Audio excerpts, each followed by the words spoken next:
Puji Tuhan, kita bersyukur hari ini tepat hari Minggu kita bisa bergereja untuk menyambut hari Natal besok, saudara-saudara. Nah, PGI atau Persekutuan Gereja-Gereja yang ada di Indonesia itu memberikan tema, dan tema ini pun juga dipakai oleh beberapa sinode termasuk Gereja Bethel Indonesia, yakni kemuliaan bagi Allah dan damai sejahtera di bumi.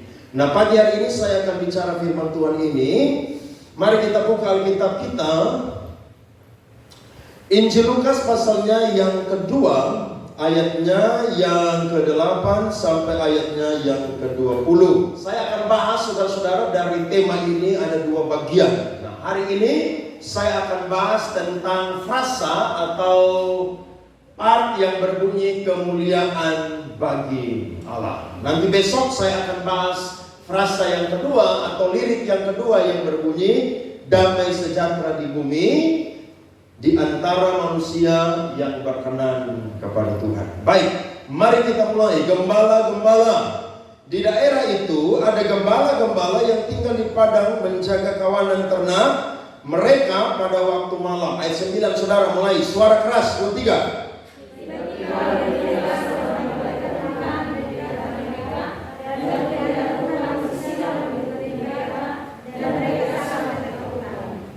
Lalu kata malaikat itu kepada mereka, jangan takut, sebab sesungguhnya aku memberitakan kepadamu kesukaan besar untuk seluruh bangsa.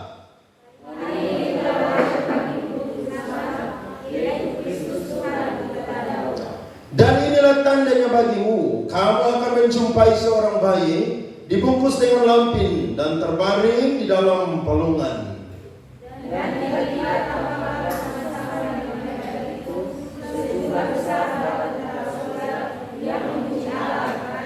Kemuliaan bagi Allah di tempat yang maha tinggi, dan damai sejahtera di bumi di antara manusia yang berkenan kepadanya.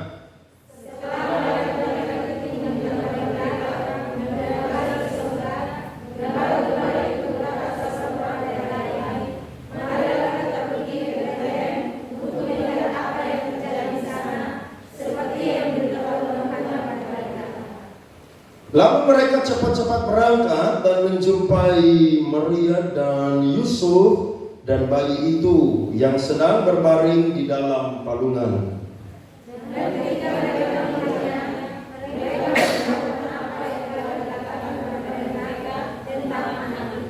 Dan semua orang yang mendengarnya heran tentang apa yang dikatakan gembala-gembala itu kepada mereka.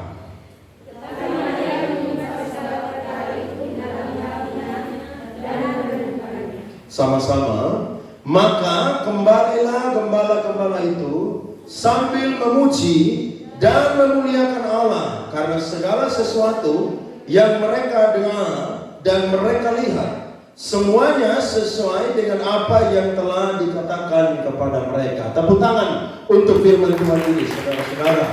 Firman Tuhan ini sudah dikhotbahkan, saudara, mungkin ratusan kali. Setiap kali Natal pasti tema-tema Natal, saudara, bersinggungan dengan topik-topik ini, saudara-saudara. Tapi saya percaya bahwa Tuhan kita adalah Tuhan segala sumber hikmat, sehingga firman Tuhan sekalipun dikhotbahkan terus dan berulang-ulang, pasti ada rema, ada pesan yang baru yang selalu kita dapatkan. Ada amin. Nah, saudara-saudara, di kalangan banyak orang, saudara-saudara, termasuk di kalangan Kristen, ada banyak orang yang meragukan Tuhan Yesus itu lahir di bulan Desember, saudara-saudara. Tepatnya itu di tanggal 25 Desember. Kenapa? Karena dari catatan ayat yang kita baca, saudara-saudara, ayat yang ke-8, di situ mengatakan bahwa para gembala-gembala sedang menggembalakan domba mereka itu di Bethlehem Efrata. Saudara tahu, Natal kita rayakan adalah bulan Desember.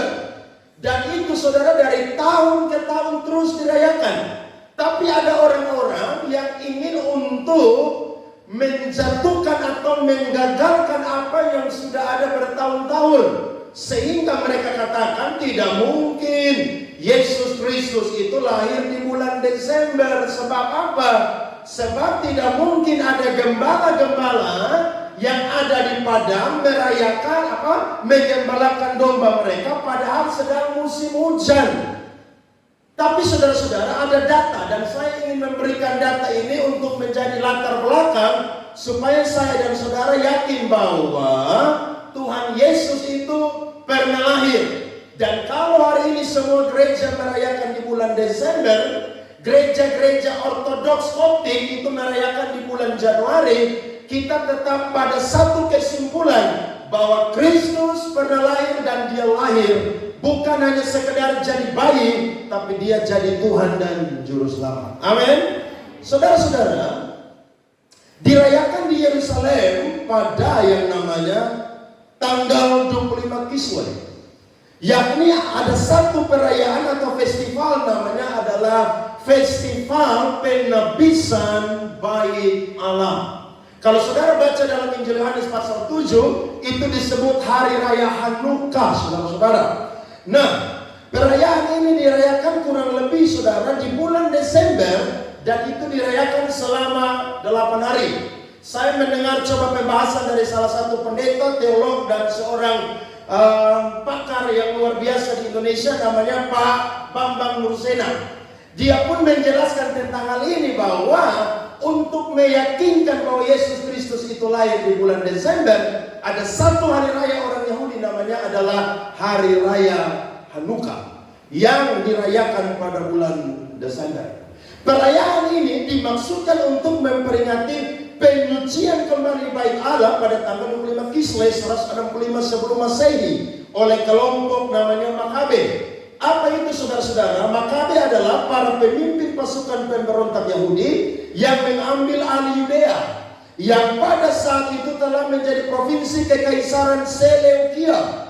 Mereka membentuk dinasti Hasmonayim yang memerintah dari tahun 164 sampai 63 sebelum Masehi. Mereka ingin mempertahankan daerah mereka, bahkan mereka menganggap bahwa bait Allah itu sudah dinajiskan, sehingga mereka berjuang, saudara-saudara. Mereka menegaskan kembali agama Yahudi, sebagian dengan cara konversi paksa, memperluas batas-batas Yudea dengan cara penaklukan dan pengurangan pengaruh Helenisasi dan Yudaisme Helenistik. Karena sebelumnya, saudara lihat, dinajiskan oleh Antiochus IV Epiphanes 3 tahun sebelumnya, tepat tanggal 25 Kislev tahun 168 sebelum Masehi. Perayaan ini dirayakan bersamaan dengan masa Advent atau masa-masa untuk kita masuk dalam merayakan Natal, atau bahkan dengan hari raya apa saudara-saudara? Natal. Sehingga sering disebut secara keliru sebagai Natalnya orang Yahudi. Pesta ini dirayakan sebagai peringatan Yudas Makabe yang menyucikan dan membangun kembali Kenisa atau bait Allah yang sudah dirusak oleh orang-orang bukan Yahudi, termasuk orang Yunani dari dinasti Antiochus. Dalam perayaan ini, umat Yahudi berarakan sambil membawa tongkat berhiaskan daun palem. Ini yang penting di sini, yakni mereka mempersembahkan korban dan bernyanyi dengan iringan alat musik. Berarti kalau para gembala-gembala itu menjaga kawanan domba mereka itu pada bulan tersebut, maka kita percaya pun juga bahwa tidak salah Tuhan Yesus lahir pada bulan tersebut. Jadi apa yang sudah ada, yang sudah dibangun, yang sudah ditetapkan oleh Alkitab, bahkan dikuatkan oleh para bapak-bapak gereja, saudara tidak boleh ikut-ikutan ajaran hari-hari ini yang menyangkali bahwa Yesus Kristus tidak lahir di bulan tersebut. Bahkan kalau saya dan saudara mau ekstrim, bila perlu bikin Natal tahun sebulan Desember. Loh, ada banyak kantor-kantor, Ada banyak perusahaan yang bikin Natal tuh, ada yang bulan Januari, ada yang bulan Februari, ada juga yang bulan Maret. Hampir-hampir Yesus sudah mau PAUD baru Natal. Tapi yang paling penting adalah Yesus lahir di hati saya dan saudara. Amin. Kalau kita mau hitung-hitungan, kita sendiri pasti akan pusing. Saya dengarkan penjelasan dari Pak Pendeta Dr. Bambang Nursena, kepala saya sampai pusing pun juga. Kenapa? Karena diurut. Tetap kesimpulannya sama. Nah, pagi hari ini saudara, saya akan bahas di bagian frasa yang pertama adalah malaikat-malaikat menyanyikan satu nyanyian yang paling indah yang pernah dicatat oleh Alkitab. Bahkan nyanyian ini saya percaya nyanyian yang paling indah pada waktu itu, bahkan sampai hari ini. Bunyinya adalah kemuliaan bagi Allah di tempat maha tinggi. Namanya nyanyian pasti ada kisah, pasti ada cerita, pasti ada latar belakang, pasti ada alasan kenapa nyanyian tersebut itu diciptakan, kemudian nyanyian tersebut itu dinyanyikan. Saudara, saya mencatat ada dua bagian. Langsung saja. Yang pertama alasannya adalah karena kasih Allah yang begitu besar akan dunia ini. Para malaikat menyanyikan kemuliaan bagi Allah di tempat maha tinggi. Itu bukan untuk diri mereka, saudara-saudara, tapi itu sedang mengingatkan kepada manusia bahwa kemuliaan itu hanya layak bagi Allah di tempat yang maha tinggi. Sebab apa? Sebab ketika manusia pernah jatuh dalam dosa, Adam dan Hawa, Allah pernah berjanji dalam Kejadian pasal 3 ayatnya yang ke-15. Mari kita baca firman Tuhan ini, Kejadian 3 ayat 15. Aku akan mengadakan permusuhan antara engkau dan perempuan ini, antara keturunanmu dan keturunannya. Keturunannya akan meremukkan kepalamu, dan engkau akan meremukkan tumitnya. Tuhan kasih manusia itu terima konsekuensi atas dosa. Yang perempuan akan melahirkan dengan susah payah. Ular itu akan menjalar dengan perutnya dan akan makan dari tanah. Bahkan seorang laki-laki akan bekerja sampai berkeringat, baru apa saudara? Makan. Tapi Allah yang adil, Allah juga yang punya sifat satu, namanya adalah kasih. Sehingga dia berjanji bahwa ada satu orang yang akan lahir dari keturunan perempuan. Namanya adalah Tuhan Yesus Kristus. Allah janji loh. Makanya kalau kita bikin dosa, keadilan Tuhan turun loh. Tapi ingat, di mana ada keadilan Tuhan, di situ pun juga pasti ada kasih Allah di situ. Amin. Ini dua selalu berimbang, selalu jalan sama-sama. Jadi kalau saya dan saudara hari ini menjadi orang yang berbuat dosa, berbuat salah, Tuhan siapkan hukuman kepada kita.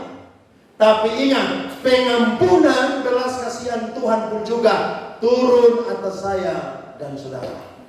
Ketika Tuhan janji, kehidupan manusia terus berjalan. Apakah dosa berhenti? Alkitab mencatat dosa justru saudara terus merajalela. Lahirlah keturunan daripada Adam dan Hawa. Namanya adalah Kain dan Habel.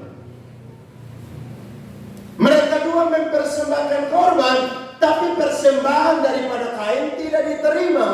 Akhirnya Kain saudara panas hati, jengkel, marah, dendam. Dan akhirnya dia ajak dia punya adik untuk pergi ke padang. Sampai di sana Alkitab mencatat Kain tega membunuh adiknya Habel. Itu adalah pembunuhan pertama sepanjang sejarah manusia. Tapi saudara lihat, ketika Kain bunuh Habel, Tuhan tanya Kain, di mana adikmu? Habel berkata apa? Apakah aku penjaga adikmu? Saudara lihat, dosa merajalela, manifestasinya terus berkembang, dan akhirnya manusia berani berbantah dengan Tuhan. Dosa tidak berhenti, jalan terus. Apakah berhenti? Tidak lagi.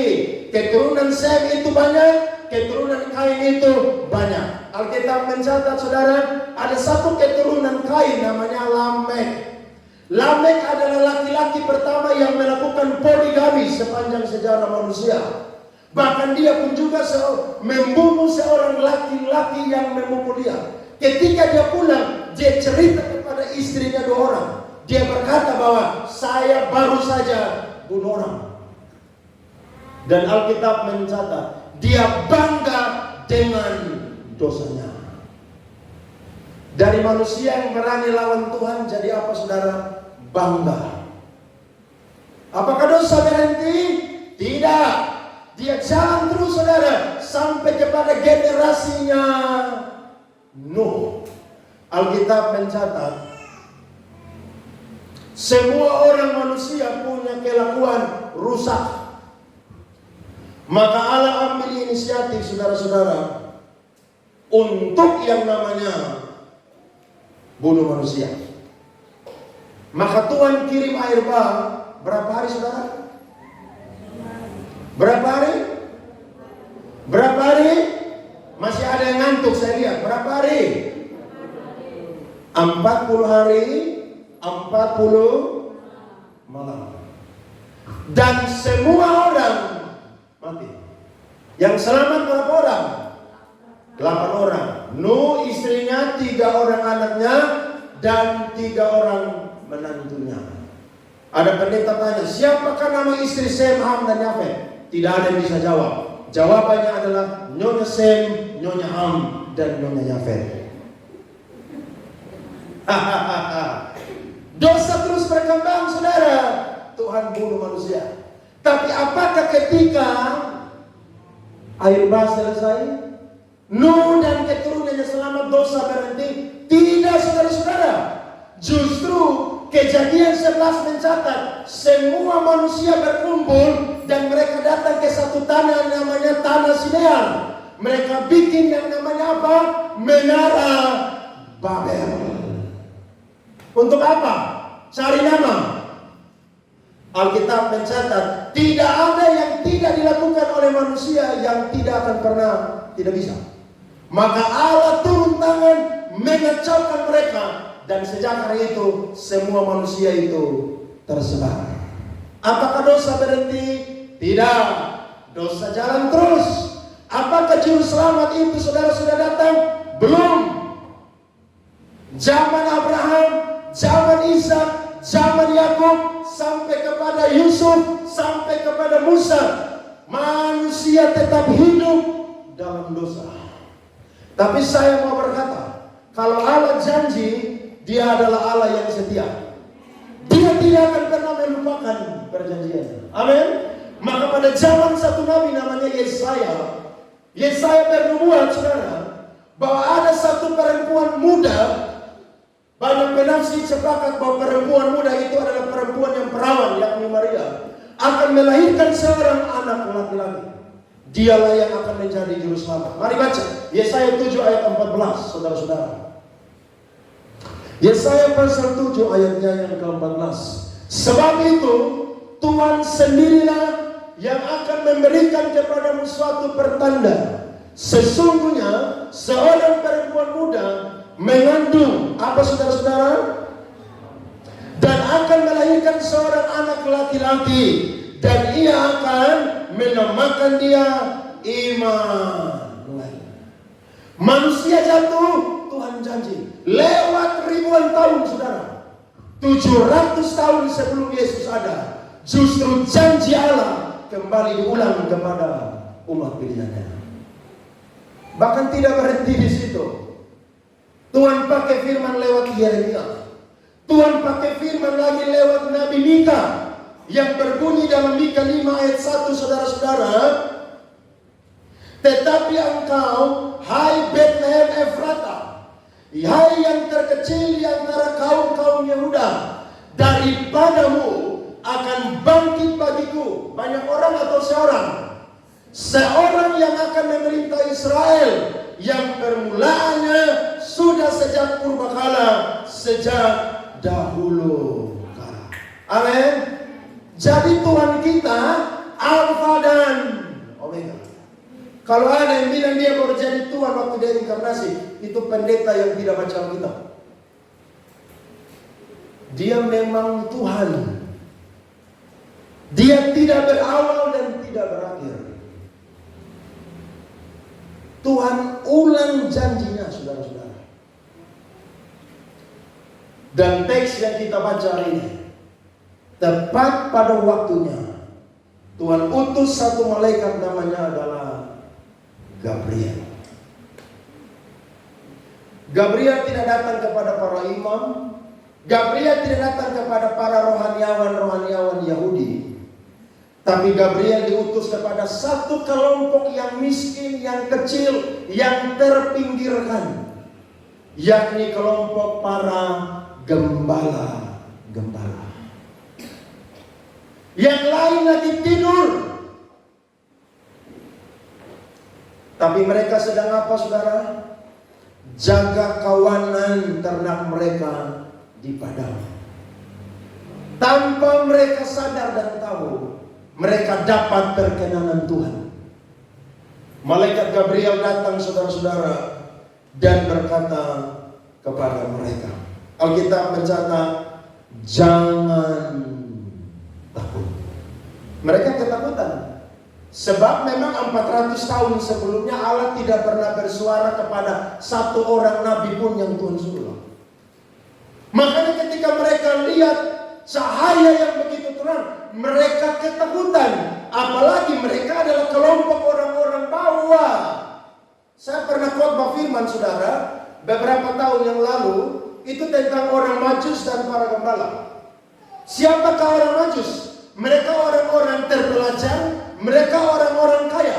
Siapakah para gembala? Mereka orang-orang yang tidak berpendidikan, mereka orang-orang yang miskin. Dari sini kita belajar bahwa Allah datang kepada semua kelompok manusia, bukan hanya orang kaya, tapi juga kepada orang miskin. Amin. Karena memang dia janji untuk menyelamatkan dunia ini. Dan yang luar biasa, pesan ini disampaikan kepada para gembala. Dan ketika mereka terima pesan ini, Alkitab mencatat, mereka percaya bahwa Tuhan yang menyampaikan pesan itu. Maka mereka pun juga, saudara, pergi dan mengecek. Dan betul Tuhan Yesus itu telah lahir. Tapi yang asik dari firman ini, saya senang sekali. Sebelum Gabriel berangkat kembali ke surga, justru ada para pasukan malaikat yang jumlahnya sangat banyak, itu turun dari surga. Dan ketika mereka turun, mereka bentuk satu kelompok paduan suara yang besar. Dan mereka nyanyikan, kemuliaan bagi Allah di tempat maha tinggi. Tepuk tangan. Mengapa kemuliaan hanya layak bagi Allah di tempat tinggi? Jawabannya, karena Allah berjanji untuk mengutus juru selamat. Dia setia pun juga menggenapi janjinya. Ada amin? Tuhan kalau janji, saudara, dia tidak akan pernah lupa akan janjinya. Kalau sesama kita berjanji, tidak usah tunggu 1 tahun lah, 1 minggu aja udah lupa. Loh, kamu janji main ke rumah saya bawa bakso waktu hujan kemarin.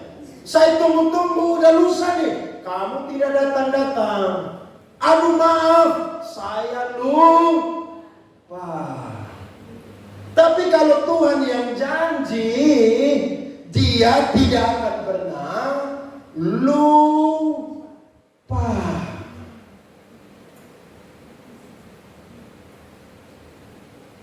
Yohanes 3 ayat 16. Karena begitu besar kasih Allah akan dunia ini, sehingga Ia apa?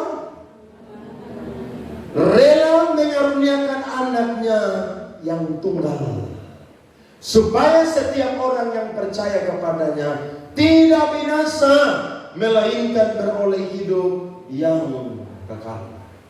Jadi karakter Allah itu setia. Coba buka firman ini 1 Korintus 1 ayat 9. Ada 3 ayat saya tampilkan. 1 Korintus 1 ayat 9. Saudara perhatikan firman Tuhan ini. Allah yang memanggil kamu kepada persekutuan dengan anaknya Yesus Kristus, Tuhan kita, adalah apa?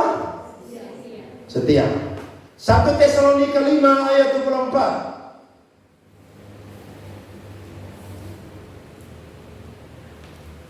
Mari baca firman Tuhan ini. 1 Tesalonika 5 ayat 24. Ia yang memanggil kamu adalah apa?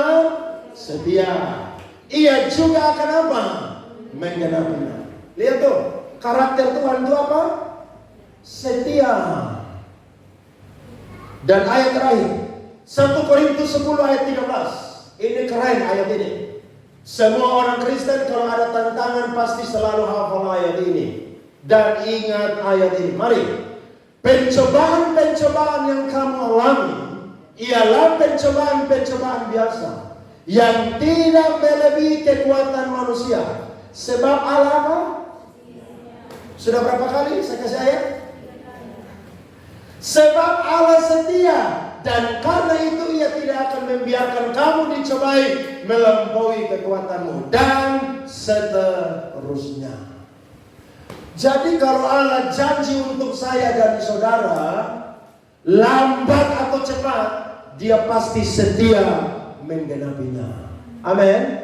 Betul, hari ini keadaan saudara mungkin tidak sesuai dengan kenyataan. Tuhan janji saya akan punya masa depan yang indah penuh dengan harapan. Kenyataannya hari ini justru saya pengangguran. Tuhan janji saya disembuhkan dari sakit saya, tapi kenyataannya hari ini saya masih sakit. Tuhan janji hari ini pelayanan saya maju diberkati oleh Tuhan, tapi kenyataannya masih sama seperti biasa. Saya mau berkata, Allah yang tidak kelihatan bukanlah Allah yang tidak bekerja, tapi Dia setia. Dia sedang menenun rancangan yang terbaik untuk menggenapinya bagi saya dan juga saudara. Beri tepuk tangan kepada Tuhan. Amin. Jadi saudara yang bilang Tuhan itu Abu Nawas, Tuhan itu setia. Dia kalau janji sesuatu, lambat cepat Dia genapi. Tuhan janji sejak manusia jatuh, tiba-tiba Dia janji ulang lagi, saudara. Sudah lewat 1000 tahun lebih, 700 tahun sebelum Yesus datang, Dia janji lagi. Jadi kalau saya dan saudara sedang capek tunggu janji Tuhan, pesan Tuhan bagi saya dan saudara pada pagi hari ini, percayalah, yakinlah, Tuhan kita adalah Allah yang setia. Amin. Saya pribadi yang terus belajar menyelami rancangan Tuhan. Saya ingat tahun 2002 saya pergi sekolah di Prosuneo. Waktu mau wisuda selesai, ada satu hamba Tuhan namanya pendeta almarhum David Cakra. Dia doa saya, dia tumpang tangan, dia bilang begini, kamu nanti jadi hamba Tuhan. Saya mau tamat SMA loh. Saya mau tes polisi. Saya mau kuliah di Kupang. Tapi sebelum saya lakukan itu, dia bilang kamu akan jadi hamba Tuhan. Tuhan akan pakai kamu melayani sampai bangsa-bangsa. Saya tidak pernah mimpi jadi pendeta. Karena dulu saya punya cita-cita jadi polisi. Untuk apa? Pukul orang free kalau jadi polisi. Makanya saya bersyukur saya mental yang berani ini jadi pendeta. Saya kalau jadi polisi, saya mau jadi busir aja, tembak orang tiap hari. Saya pulang Kupang, tes polisi, mau tes sakit. Mau tes sakit 2 kali. Pergi tes di undangan, tidak lulus. Tes di Unkris, tidak lulus. Tes di Unik, tidak jadi. Saya bilang, saya mau jadi apa? Akhirnya saya ambil keputusan, udah pergi sekolah musik di Jogja aja deh, diisi Jogja. Tapi saya ingat betul, 1 bulan sebelum saya berangkat, saya sakit dan di situ Tuhan panggil saya. Tuhan bilang, kamu harus sekolah pendeta. 2002 Tuhan janji, 2004 Tuhan panggil saya. Saya hands up, sekolah pendeta. Udah habis sekolah pendeta lagi, kabur lagi ke Jakarta, saudara, jadi anak band. Saya punya buku teologi itu 3 kardus itu saya buang semua loh. Saya kuliah tuh beli diktat mahal, beli itu buku handbook teologi lah, tafsiran ini lah. Saya buang semua. Saya tidak mau jadi pendeta. Tapi Tuhan kejar saya sampai 7 kali. Makanya setiap kali saya pergi ke Jakarta, mau tikung masuk di Terminal 1A Bandara Soekarno-Hatta, saya selalu kenang tempat itu. Saya ditabrak di situ, saudara, terlempar jauh. Sepatu bot saya terlepas. Orang yang tabrak saya mandi darah. Tapi anehnya Andre Saleh tidak dapat luka satupun juga. Bahkan ketika saya jatuh, hampir 1-2 menit, tidak ada satu mobil pun yang lewat di jalan tol tersebut. Saudara bisa pikir, Jakarta itu tidak pernah sepi jalan tolnya. Tapi waktu Andre Saleh celaka, Tuhan suruh itu mobil semua jangan lewat. Akhirnya saya selamat loh. Waktu itu saya mengantar oleh-oleh kasih Oma, lihat Bapak Iki, karena dia 3 bulan di Jakarta. Saya sampai Bapak Iki tidak tahu saya baru habis celaka tuh. Sebab apa? Saya pun pakaian tidak ada yang robek. Padahal saya punya sepatu boot terlempar jauh, terlepas dari kaki. Orang yang tabrak saya UGD, tapi saya cek saya ke badan, tidak ada satupun yang luka dan patah. Di situ Tuhan bilang begini, pulang Kupang jadi pendeta. Tapi apakah saya mau? Saya tidak mau lagi. Kepala batu. Makanya kalau ada jemaat kepala batu saya tidak heran. Karena saya judul kepala batu dah. Memang begitu. Justru saya ke Surabaya ibadah 2 April. Momen Jumat Agung. Di situ Tuhan panggil saya pulang Kupang jadi pendeta. Saudara tahu, saya orang yang maju paling pertama altar call, angkat tangan. Dan saya pulang, saya bilang, oke Tuhan, saya mau jadi pendeta. Waktu mau pulang, saya tanya, Tuhan, bangun gereja dari mana? Saya tidak pelayanan di GBI di Jakarta selama 7 tahun. Tidak satu pendeta pun yang bisa kasih saya rekomendasi. Tapi ketika 15 menit sebelum saya pulang di Papua, di Serui, saya ketemu dengan satu pendeta di Jakarta. Dia tanya, kamu dari mana? Saya dari Jakarta. Mau kemana kamu? Saya mau ke Kupang. Untuk apa? Saya mau jadi pendeta. Hah? Jadi pendeta? Kamu kuliah teologi? Iya Pak. Oke, nanti nginap di saya di Biak, kita ngobrol sama-sama. Malam sebelum tidur dia bilang, Andre, kamu pulang, saya akan telepon ketua BPD. Kamu tidak perlu minta rekomendasi dari pendeta Kupang satu pun juga. Saya akan kasih kamu rekomendasi dari pusat langsung, saudara-saudara. Beri tepuk tangan kepada Tuhan. Amin. Apa yang mustahil bagi manusia tidak mustahil. Janji Tuhan tergenapi, saya jadi pendeta. Tapi ada satu yang Tuhan janji yang sampai hari ini belum tergenapi. Kamu akan dipakai ke bangsa-bangsa untuk melayani. Makanya saya hampir tiap hari selalu lihat YouTube. Saya lihat kota New York itu seperti apa. Saya lihat kota Los Angeles itu seperti apa. Saya lihat kota Afrika itu seperti apa. Saya lihat kota Sao Paulo, Brasil itu seperti apa. Saya yakin janji Tuhan pasti akan tergenapi. Amin. Saudara yang percaya, janji Tuhan akan tergenapi. Kalau saudara yang tidak percaya, imanmu akan jadi seperti apa yang engkau imani. Percaya, Tuhan janji, Tuhan pasti akan menggenapi. Roma 8 ayat 31-32. Mari baca sama-sama. Roma 8 ayat 31 sampai 32. Mari. Sebab itu, apakah yang akan kita katakan tentang semuanya itu? Jika Allah di pihak kita, siapakah yang akan melawan kita? 32. Iya, yang tidak menyayangkan siapa? Tuhan yang sampai rela utus anaknya sendiri.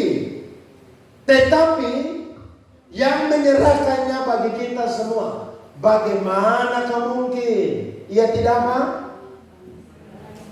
Mengaruniakan segala sesuatu kepada kita bersama-sama dengan Dia. Ada amin? Bapa saja berani rela utus anaknya, dan anaknya rela untuk turun jadi juru selamat. Apa yang menjadi kebutuhan dan pergumulan kita? Allah Yehova Jireh sanggup menyediakan bagi saya dan saudara. Ada amin? Kalau ada janji Tuhan mungkin di 2023 belum tergenapi, saudara jangan jadi Thomas. Beliau dulu Bapak-bapak, percaya. Tuhan, kenyataannya kan begini, kenyataannya kan begitu. Kalau saudara lihat baru percaya, itu bukan namanya iman. Tapi saudara belum lihat, tapi percaya, itu baru namanya adalah iman. Jadi pesan yang pertama lewat poin yang pertama adalah pegang janji Tuhan, percaya bahwa Dia Allah yang setia. Dia sanggup untuk menggenapinya bagi saya dan saudara. Mazmur 105 ayat 8. Mazmur 105 ayat yang ke-8 Alkitab berkata, mari baca sama-sama suara keras. 1, 2, 3. Ia ingat untuk selama-lamanya akan perjanjiannya, firman yang diperintahkannya kepada 1000 angkatan. Beri tepuk tangan kepada Tuhan. Haleluya. Yang kedua saudara, alasan para malaikat menyanyikan nyanyian ini kepada Tuhan, yakni nyanyian para malaikat menyadarkan manusia bahwa yang menyelamatkan dunia adalah Yesus Kristus, bukan malaikat. Tuhan ciptakan malaikat, Tuhan ciptakan manusia. Tapi bukan malaikat itu yang jadi juru selamat. Betul, malaikat itu menjadi pelayan Allah dan pelayan manusia. Alkitab berkata, malaikat Tuhan berkemah di sekeliling orang-orang yang takut akan Dia. Bahkan malaikat adalah pelayan Allah. Tidak heran Tuhan punya banyak sekali jumlah malaikat dengan namanya dan tugasnya masing-masing. Tapi lewat Natal, Alkitab menyatakan bahwa yang jadi juru selamat itu bukan malaikat, tapi yang jadi juru selamat adalah Tuhan. Bagi orang Yahudi ada makhluk yang berkuasa seperti Allah yang mampu menjaga mereka, dan makhluk itu adalah malaikat. Tapi dari sini kita belajar, ternyata Tuhan mengutus para malaikat untuk menyanyikan kidung ini supaya saudara membuat satu ketetapan yang teguh atau kejelasan bahwa yang jadi juru selamat itu adalah Yesus Kristus. Sebab malaikat tidak bisa menebus manusia, sedangkan juru selamat Yesus itu bisa dan menebus manusia. Ibrani pasal 2, mari perhatikan. Ibrani pasal 2 ayat 14 sampai 17. Lihat firman Tuhan ini. Ibrani 2 ayat 14 sampai 17. Karena anak-anak itu adalah anak-anak dari darah dan daging. Siapakah itu? Kita manusia. Maka ia juga menjadi sama dengan apa? Mereka, dan mendapat bagian dalam keadaan mereka. Makanya ada orang-orang yang otaknya sangat sempit, ya, logikanya sangat dangkal. Mereka berkata, masa Tuhan kok jadi manusia? Itu orang-orang yang tidak tahu Alkitab. Tapi kita bersyukur, Tuhan kita, Dia ada di surga.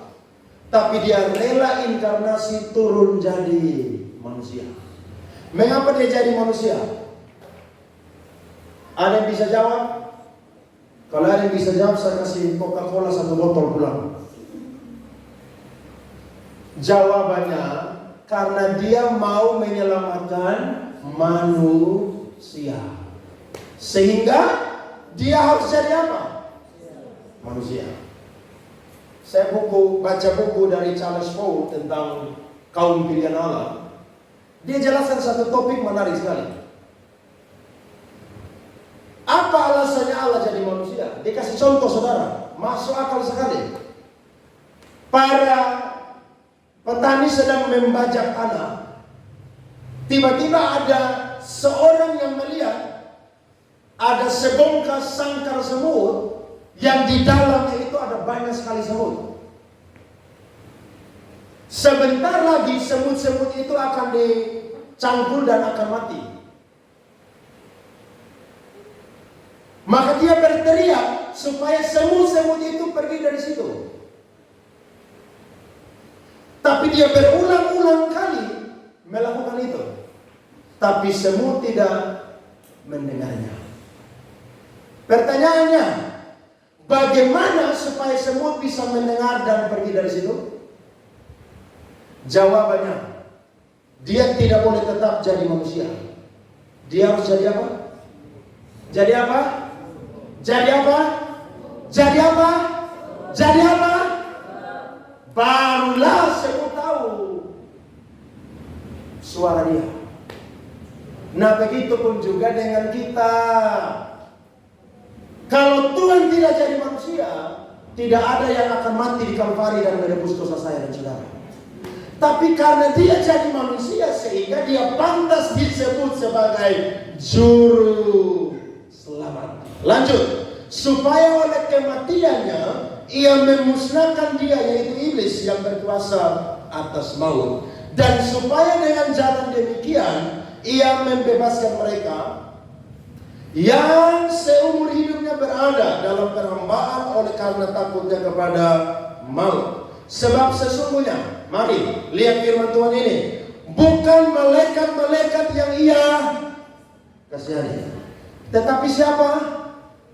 Keturunan Abraham yang ia kasih. Siapa di sini percaya dia adalah keturunan Abraham secara rohani? Angkat tangan.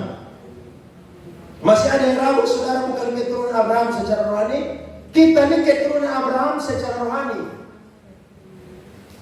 Sekalipun kita tidak ada darah Yahudi, tapi lewat penebusan Kristus, berkat Abraham itu turun atas saya dan saudara.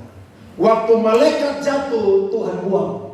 Tapi waktu manusia jatuh, Tuhan cari dan Tuhan rangkul saudara. Amin. Dan Alkitab mencatat ayat 17.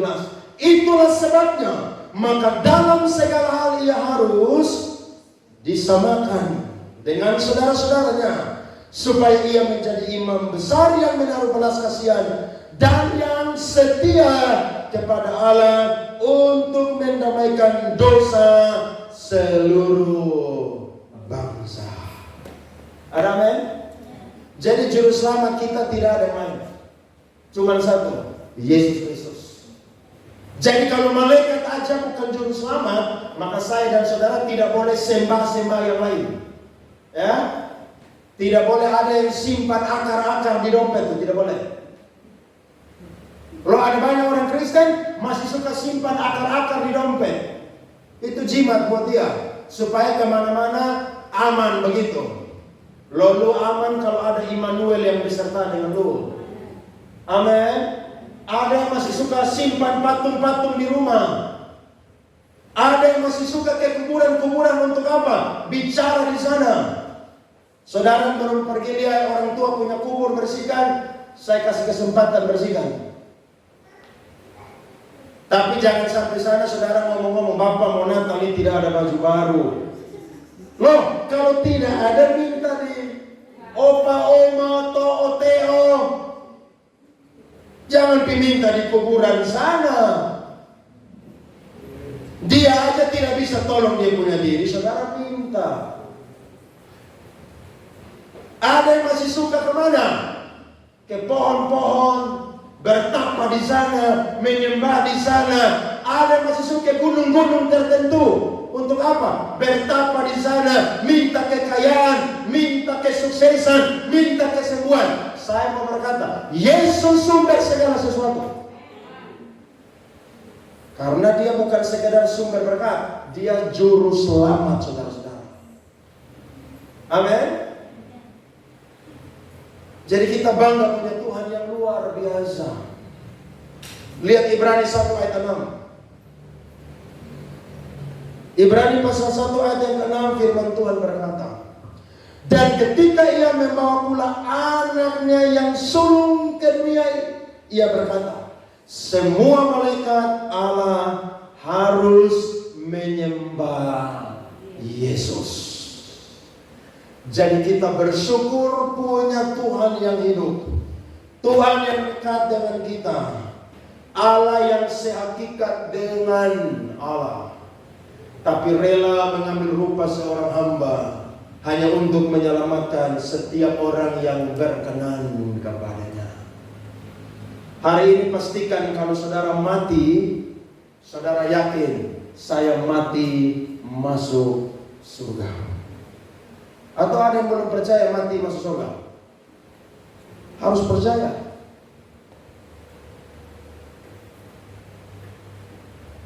Jadi kalau Tuhan panggil kita kapanpun juga, yes, surga jadi bagian saya. Makanya di momen Natal ini pakai kesempatan baik-baik renungkan kasih dan kebaikan Tuhan. Saya selalu senang kalau ada Natal, Tahun Baru, Paskah, banyak orang Kristen untuk ke gereja. Saya paling senang. Tapi saya lebih senang lagi kalau tiap minggu orang semua pergi gereja. Ada amin?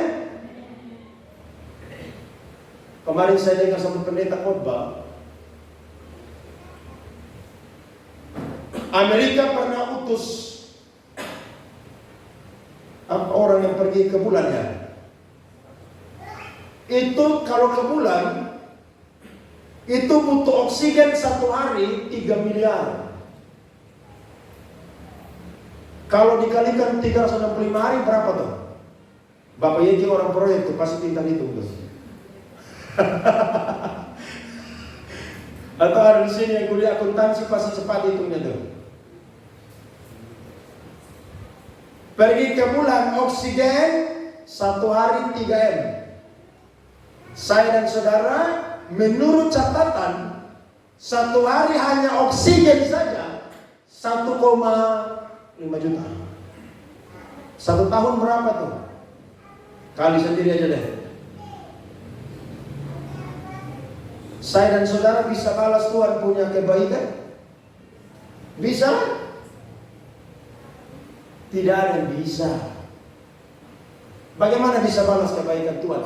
Kembalikan hidup yang sudah Tuhan berikan ini kepada Tuhan. Amin. Selalu ingat Tuhan. Melayani Tuhan selama ada kesempatan. Karena apapun yang kita punya tidak akan pernah bisa membalas kebaikan yang sudah Tuhan berikan kepada kita. Tapi dengan setia ibadah, andalkan Tuhan, selalu baca firman, berdoa, memuji, menyembah, berbuat baik kepada Tuhan dan sesama, bahkan melayani Tuhan dengan serius. Itu minimal bisa membalas kebaikan Tuhan yang sudah saya dan saudara terima. Ada amin? Hari ini jangan pernah percaya yang lain lagi. Percaya cuma satu pribadi saya. Namanya adalah Tuhan Yesus Kristus. Dia adalah Sang Juru Selamat. Tidak ada yang bisa menggantikan dia. Malaikat berjaga-jaga atas saya dan saudara. Tapi malaikat bukan juru selamat. Justru ketika Tuhan lahir, malaikat turun dan menyanyikan kemuliaan bagi Allah di tempat maha tinggi dan damai sejahtera di bumi di antara manusia yang berkenan kepadanya. Ada amin? Siapa yang mau kembalikan kemuliaan bagi Tuhan? Beri tepuk tangan. Mari bangkit berdiri saudara-saudara. Haleluya. Haleluya.